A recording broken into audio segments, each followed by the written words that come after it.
Today, let's talk about the witching hour. I'm Dr. Hagerty, fourth trimester doc, and I do home visits for mothers or birthers and their newborns postpartum in Minnesota, and also provide postpartum coaching services nationwide. So please reach out if you need anything or have any questions. So today, we're going to talk about the witching hour. So what is it? Why does it happen? And what can we do about it? So the witching hour is a time, it's really not an hour, it's several hours in the evening that babies are more fussy. They cry a lot, they're popping on and off the breast if people are breastfeeding, and they are just really hard to console, and it feels like you're doing everything under the sun to try to help them feel better, and they just are super worked up, and it's really hard to make them stop crying or being fussy.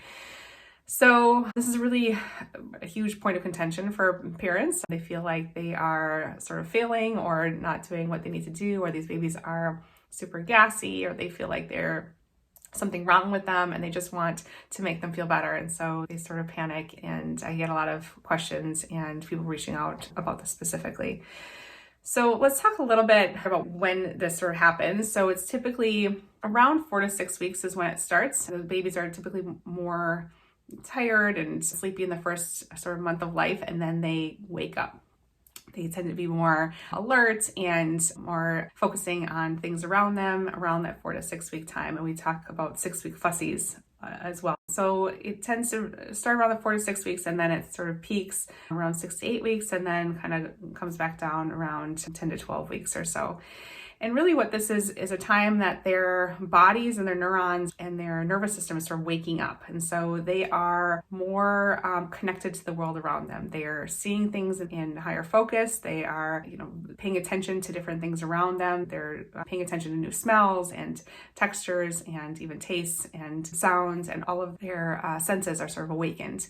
So they are trying to sort of categorize all of these different things that they're seeing and processing and being exposed to throughout the day into their nervous systems, into their brains. So like, what is this? What does this mean? Why is this scary? Is this a threat? Is this something that's okay? Is this something that I like? Is it something that I don't like? And sort of on and on and on. And they're making all these new neuron connections all day long. So it's really like taking one of the hardest tests of your life every single day.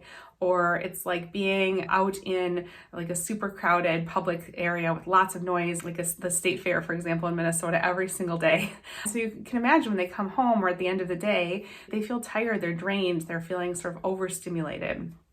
We can talk a little bit about what that means sort of in the context of adults first. So if you think about adults and we go through our stresses throughout the day, we have this sort of stressful event that happens in the daytime or at any point. And then what we need to do as adults then is that we need to process that and sort of bring down our cortisol levels and complete our stress cycle.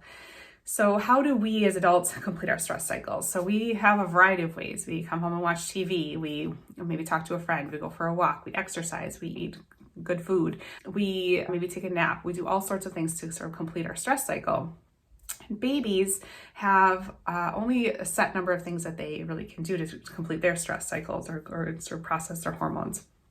One of those is sleeping. So when they sleep, they're laying down that foundation, they're laying those new neuron connections, they are resting their bodies, and they're sort of completing the stress cycle that way. They suckle, so either by breastfeeding or bottle feeding or suckling on a pacifier or on their thumb with their hands. And then they also cry. Crying is a way to complete their stress cycle, and just as it is actually in adults as well. So adults also cry to complete their stress cycles, or scream or yell or do other things that sort of release their emotions. And so when infants are completing their stress cycles at the end of the day, we want to do things to help them do that. So it's important for us to complete that stress cycle in order for us to move on with our lives and not hold that stress into our bodies. So ways to help infants manage that is to, first of all, bring down the stimulation. So turn down the lights, turn down any noise, like not even playing music, just allowing things to be very sort of calm and settled, doing lots of skin to skin, allowing suckling to happen again to sort of complete that stress cycle, supporting them in sleep if they're able to sleep at that time. But really, it's more about allowing them to process their emotions and process the stressful day. And so sometimes they will cry. And you'll see this happening, and quite frequently they will cry. Typically this happens around about 5 o'clock or so, maybe 6 o'clock at night, and it goes through about 11 o'clock in the evening time. And it's pretty classic. It's really hard to console them. It's really hard to stop them from crying. You just feel like you're doing everything. You've changed their diapers, you've fed them, you've been swaddling, you've been bouncing, you've been shushing, you've been doing all the things to try and help them calm their bodies down, but really they just continue to cry. And if you've done all the things, if you've done, making sure that they don't have a wet diaper and making sure that they are fed and make sure that they don't have a pain somewhere, that there's not something happening that's painful for them, and they're really just crying to let out their emotions and let out that stress, then as a parent, it's our job just to support them and hold space and allow them to release that. And it's not our job to stop the crying.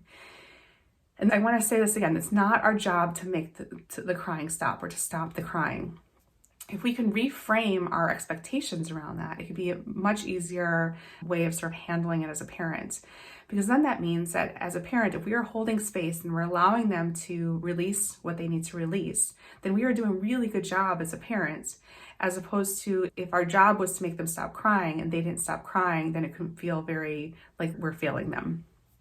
So what we want to continue to do then is to support them in letting them get their emotions out. And our job then is to control our own emotions. And so what we don't want to do is get wrapped up in our own emotions and getting frustrated and ramping up our own stress levels, which then can translate to the baby.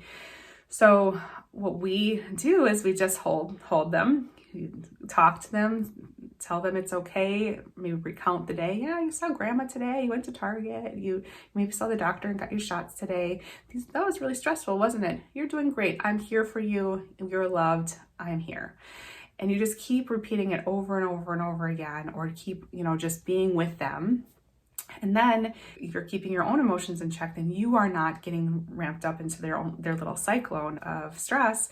And then everyone sort of feels better after the baby is able to get their needs met. I think this is one of the, I guess, the best ways of training parents, really. If people can, as parents, sort of grasp this concept of being able to hold space for their child as they're going through their emotional sort of release, if we can do that with our infants, then we can be ready for them as toddlers when they're going through their tantrums and they're, splaying on the floor and they're crying and kicking and doing all the things. And you just get to hold space. You don't have to stop the tantrum. In fact, it's better to not stop the tantrum and allowing it to play out so that they can get their emotions out and get their needs met that way.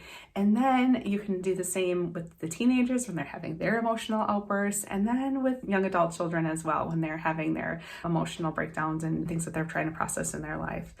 So as parents then, it's our job to control our own emotions, control our own stuff, provide space for and allow for a safe space for our children to have their release, especially like at the end of the day, if they've gone to kindergarten or if they've gone to daycare or, in high school or whatever. It's at the end of the day is when things need to be released, and they've been doing so good, trying so hard throughout the day to sort of be good or to be exposed to all of these things. And they come home and they want a place to land. And if you can provide that safe space, and it's going to be hard, it's going to be challenging to hold their own emotions in check when those things happen. And I am not good at it. I am still learning myself. But the more that we can practice that, the better then as a society we can be with allowing people to have emotions. Instead of saying that we need to stop the crying, which is not beneficial. We want people to be able to cry. We want people to be able to say what they're feeling.